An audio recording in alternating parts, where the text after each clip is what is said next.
ghost children possessing giant robots. Thanks for the heads up. Hey, welcome back to ScreenCrush. I'm Ryan Airy, and this is all of the Easter eggs, references, and little things you might have missed in the Five Nights at Freddy's movie. Now, the Five Nights at Freddy's series is huge, with 8 main games, 6 spin-off games, 19 books, and a new game, Five Nights at Freddy's Help Wanted 2, dropping in November. And the story presented through all these games is less than linear, but that's always been part of the fun. These games drop little bits of lore throughout, and it's up to fans to decipher what is actually happening and what it all means. And now, with an official movie thrown into the mix, the lore is getting that much more fun, so let's break this baby down. It opens with the Universal logo, but it glitches just like the security footage in all of the games. The first person we see is the security guard trying to escape. Now, I'm guessing this is the same guy who made all of the starter calls for the first game. I actually worked in that office before you. I'm finishing up my last week now, as a matter of fact, so... And to be perfectly honest, I never realized that he met such a gruesome fate. Then he escapes through the vent. Now look, vents are in a lot of the games, but they are most prominently featured in Sister Location and Freddy Fazbear's Pizzeria Simulator, where the security room is only accessible through the air vents. So, funny story. A dead body was found in this vent once. He is ultimately cornered by Foxy, who straps him to a chair and stuffs him in a suit, which matches up perfectly with the first game. The previous security guard says, "They'll probably try to forcefully stuff you inside a Freddy Fazbear suit. So you can imagine how having your head forcefully pressed inside one of those could cause a bit of discomfort and death." And when Foxy gets the security guard, he puts him in an animatronic version of a saw trap. Do you want to play a game? Yeah, but I wish they'd shown it instead of cutting away. They just want to be PG-13. It's kind of bloodthirsty of you, but okay. But actually, you know what? I'm not really mad about that. The games are scary as hell, but you don't see any realistic violence. The first 3 games rely entirely on ambience and jump scares, but there's no blood. And when you actually do see violence in games 4 and beyond, it's mostly done through the 8-bit cutscene, so it's not that realistic. I think it's more true to the game to have implied violence rather than showing us every bloody detail. And yes, they were also trying to keep it PG-13. As he screams, we zoom in on a drawing of Spring Bonnie with 5 kids. Now the opening credits start and they're all in this 8-bit style, consistent with all the mini-games in the series. Then a yellow bunny animatronic picks off kids one by one, showing all of the disappearances from Freddy Fazbear's in the 1980s. Then we get a hard cut to the 6 a.m. clock, the same time you see in all of the games, and the same noise you hear in Five Nights at Freddy's 4. And then we meet our lead protagonist, Mike Schmidt, who you play as in the first game. He also shares a name with Mike Afton from Five Nights at Freddy's 4, and it has been wildly speculated that they are the same person, but I'm going to get into that in just a bit. There's a bottle of pills by his bed, which is a reference to this Easter egg in Five Nights at Freddy's 4. Now at the mall, he's talking to his coworker at a book called Dream Theory, 5th Translation. Now this is a nod to the dream theory about the game, in which people have speculated that Five Nights at Freddy's 1 through 3 were actually a dream the crying child had while he was in a coma. But I also think that it's interesting that Mike is obsessed with dreams because of the nightmare animatronics in Five Nights at Freddy's 4. Game Mike is in the only house where we see the nightmare animatronics, so movie Mike being obsessed with dreams makes complete sense. After Mike is fired from his mall job, we see him in security footage in some kind of waiting room. The security footage gives us the year 2000, which means, if this is following the game lore, it has been about 13 years since the kids originally started disappearing at Freddy Fazbear's. Mike's called into Steve Kraglin's office, who is so creepy. He tells Mike about the Freddy Fazbear security position, and when Mike asks about the pay, he says that it's not great and the hours are even worse. Now this is a nod to the ending of the first game when you realize that you spent a week risking your life for $4 an hour. That night when Mike goes to sleep, we see a flashback from his childhood with his 2 parents and younger brother Garrett. His mom tells him to watch his younger brother, but after looking away for a second, Garrett is in the back of a car driving away and he can't catch up to him. It's a small detail, but notice that the car has no license plate, meaning the kidnapper probably planned this well in advance. Wait, does that mean? Yes. Mike Schmidt is officially not Michael Afton. No! I know, it's crazy, especially because that was fairly agreed upon lore, but the Schmidt kids do parallel the Afton kids. We have a middle child who was lost too soon. In the movie, it's Garrett, and in the games, it's Crying Child who dies from the bite of 83. We have an older brother who feels responsible, and then the youngest sibling has a deadly fascination with animatronics. Now, while I'm surprised they officially stated that Mike Schmidt is not Mike Afton, I like that they kept the same feel to the family. The next day, we find out that Abby's aunt, Aunt Jan, is trying to get custody of of Abby, and the caseworker tells Mike to take the job so he looks better on paper. Also, take a look at the spelling chart behind her. We have words like musician, puppet, bear, bunny, fox, and chick. So Mike calls Steve back for the security guard position. As he walks up to the building, we see a sign that says Freddy Fazbear's Pizza Place, which is not the location from the first game, but the location from the 6th game, Freddy Fazbear's Pizzeria Simulator. The security room matches the first game perfectly. There is the same metal fan, the empty drink cup and trash, and even the little TV. I kind of wanted to see them go up to the Celebrate poster to see if they could honk Freddy's nose. There's also a little Bonnie plushie up here, and in the hallway, there's an Employee of the Month chart featuring several different YouTubers that help popularize the game. Instead of getting a first night call from the security guard, probably because he's very dead, the starter call is from Steve, who says, "Just keep your eyes on the monitors and keep people out." That seems like an understatement. For sure, buddy. He also says the electricity in the building can be funny, which fits since the first game is about managing your electricity to keep the animatronics out of the office. He also says that you can reset the system, which is actually something you can't do until the 3rd game. Steve also uses the same type of creepy phrases we hear in the first game. "I will catch you on the flip side." Hopefully. Hey, you're doing great.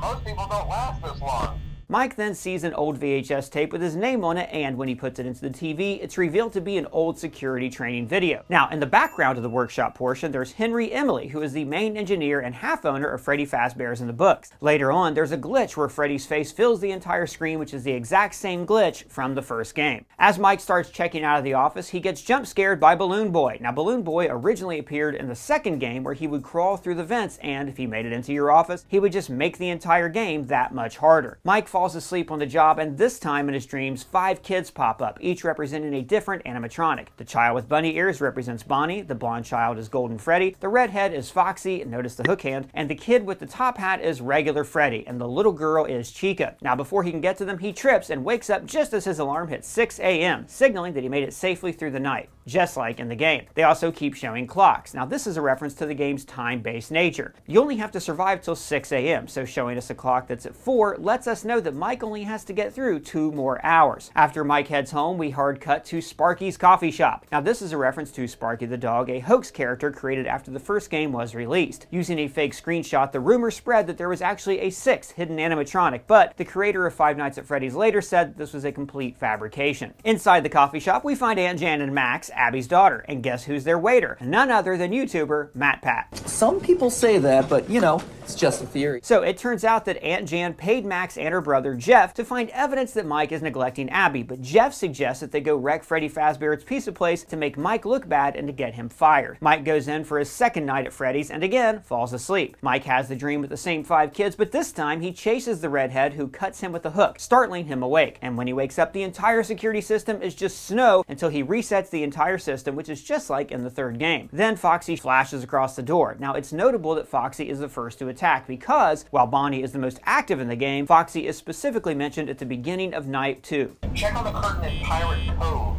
from time to time. She becomes more active if the cameras remain off for long periods of time. Hey there, human. Why does Foxy look so much more beat up than the others? Because he's been out of commission a lot longer. In the game, there is an out of order sign permanently by Pirate's Cove, implying that he broke down before the pizzeria even went out of business. When Mike wakes up, there's also a brief "It's me" written on the mirror, which is one of the first game's most common visual hallucinations. An officer starts buzzing the front door, and when Mike answers, she points out that he's bleeding. The injury from the nightmare made it into the real world. And anytime the real world and dream world start to meld together, I have to give a shout out to Nightmare on Elm Street. This is God. Now, while she patches him up, she tells him that her name is Vanessa. Now, there is a Vanessa in the games, and she's also a security guard, or at least she ends up as one. She originally appears as a programmer in the Five Nights at Freddy's VR game, Help Wanted. Now, the lore of Help Wanted is that it's a game that Fazbear Entertainment put out to help restore its image. We know that Fazbear Entertainment has developed something of a bad reputation over the last few decades. And at some point in the development process, the original programmers realized there was something deeply wrong, and then they were kicked out and new developers developers were brought in. The first development team had a lot of problems, made some sloppy mistakes, and was eventually pulled from the project. Vanessa was part of the second wave of programmers, but she also realized something was off, that something trapped in the code was trying to get out. She left tapes for the player to find to warn them, but it was too late. She'd been corrupted by the code herself. She then reappears in Security Breach as a security guard who's still brainwashed and is now wearing an AI bunny suit named Vanny. Hey, remember when you just had to close the doors if the animatronics got too close? Yep, simpler times. She asks Mike if he's met them yet. Now when he says no, she shows him their animatronic performance. The song they sing is super creepy and also way too on point. They literally say, close your eyes and go to sleep. We hear what you're dreaming about. This party is all about the stab movies, come on! It then cuts to the next day and the kids are staking out to rob the place. Wait. Why would the night guard get in trouble for a robbery that happens during the day? Good question, because it would make it look like he forgot to lock up. Jeff, Carl, and Uncle Hank go in and look. Well, Carl is wearing a motorist shirt like the arcade game from the Pizzeria Simulator. And also, look, there's no animatronics on the stage. That is not a red flag at all. As Carl explores the kitchen, Mr. Cupcake attacks him, jumping toward his face exactly the way he does in the games. Uncle Hank hears him screaming and hides in a supply closet, but Bonnie is behind him, a reference to how Bonnie was the only animatronic ever in the supply closet in the first game. Jeff sees the carnage through the glass of the supply closet and runs into the security office. When he picks up the phone call for help, he hears laughing, which sounds a lot like Balloon Boy. Max investigates and sees a child and follows it to the back room where he hides inside a suit. As she gets closer to investigate, a hand shoots out. Now, I don't think this is just a jump scare. It's actually a reference to an Easter egg that you could get in the third game where you could briefly see someone inside the animatronic. And then Max is lifted up and bit in half, a clear reference to the bite of 83 and 87. So that night, Max does not show up to babysit Abby on account of being dead, so Mike is forced to take Abby with him. That night when he falls asleep, he has the same dream with the same 5 children, but this time, he manages to get close enough to the blonde kid who's drawing with a stick that looks suspiciously like an endoskeleton. He says, What will you give us? And it's revealed that he's drawing a bunny who is definitely Spring Bunny. Mike wakes up to Abby screaming, but instead of the animatronics killing her, they're playing with her. They wouldn't stop tickling me. I said I was gonna die. The next day, when he asks her if her imaginary friends are actually ghosts, she says, Of course. How else could they make the robot to move? We then cut back to Vanessa, who's in the pizzeria looking at the wall of pictures. As we zoom in on her, we hear laughing that slowly turns to screaming. Now, in the games, there is a lot of auditory hallucinations, and it's never clear what's actually there and what isn't. So I'm not sure if all these noises are just in her head or if she can actually hear them. So when Mike arrives with Abby, Vanessa is still there. And then there's a really weird and sweet and creepy montage of the animatronics helping Abby to build a giant fort. When Vanessa and Mike go to the back room to get more supplies, they find a partially dismantled animatronic. Now, this animatronic doesn't look exactly like any we've seen in the games before, but she does look like an animatronic from the books named Ella. I could also see her being a take on Circus Baby, but I'm going to explain that later. As he gets closer, Vanessa says, Don't. Now she puts a broom near the center of the exoskeleton and the locker snaps down, breaking the broom in half. They're spring locks. They tend to be pretty unstable. So there's 2 main types of animatronics in the game. There's the full animatronics, which only function as robots, and then there's these spring lock suits. William Afton, the big bad in the game, designed these to function both as animatronics and as wearable suits, but they were discontinued after the bite of 83. But in Five Nights at Freddy's 2, they make a brief background appearance when the security guard says, Someone used one of the suits. We had a spare in the back, a yellow one. After Abby is hurt by Bonnie's guitar malfunction, Vanessa tells Mike to take Abby home and suddenly gets angry that he even brought her there. But if you ever bring Abby back here again, I will shoot you. The next day, Mike leaves Abby home with Aunt Jan and decides to return to the pizzeria himself to dream once more. This time, however, his dream is different. Instead of just watching his brother driven away, he sees his whole family having a nice picnic together and his brother is safe. The ghost kids come up to him and their leader says, That's why you're really here, to change what happened? Now that's interesting because in the games, William Afton is obsessed with bringing back his middle child or changing the past. At the end of Five Nights at Freddy's 4, we hear him say, and it's speculated that all of the animatronics he made for Circus Baby's entertainment and rental were to reach that goal. Like I said, this Mike is not Afton's son, but there are a lot of parallels. So it's really cool that now it's Mike who wants to change the past. The ghost kids say they can give him the same happy dream every night if he gives them Abby. He reluctantly agrees, but immediately regrets it when he sees a flash of Abby's face. He tries to take it back, but it's too late, and then he wakes up in the animatronic saw trap. He manages to escape seconds before the mask is put on his head, and when he falls to the ground, he he sees the remains of Max and her friends. Max herself is stuffed into the Mr. Hippo animatronic from the Mediocre Melodies, and look, we finally get a dog animatronic. Mike runs out of the building and barely manages to escape before Foxy gets him. And then we cut to Golden Freddy going to get Abby. Now, even though Mike took it back, it's too late. Abby is theirs now. They get into a cab with another cameo, YouTuber Corey Kenshin. Not cool. Why do I always get the weirdos? Now, when Mike wakes up with Vanessa, she explains that when 5 children disappeared from Freddy Fazbear's Pizza Place in the 1980s, they searched the place top to bottom, but never found the bodies because the killer put their bodies in the one place no one thought to look. The spring lock suits. It was hinted at in the first game that the bodies were in the suits. There was this newspaper clipping that reads, "Police contacted when parents reportedly noticed what appeared to be blood and mucus around the eyes and mouths of the mascots. One parent likened them to reanimated carcasses." The previous security guard also mentions the stench the older suits have in Five Nights at Freddy's 2, which is probably because of the decomposing bodies. Yeah, gross. I know, right? And she knows all of this because William Afton is actually her dad. What? Not only that, but he's actually the one who took Garrett. Wait. If she knew, why didn't she go to the cops? Is she helping him? Well, it's complicated. Kind of. She clearly is terrified of him. He really messed you up, didn't he? But I have another theory that has to do with Vanessa's namesake in the game. Now, at the beginning of Security Breach, Vanessa is brainwashed by Vanny, and that's why she spends so much time trying to kill Gregory, since Vanessa says He influences them somehow. And if he's there,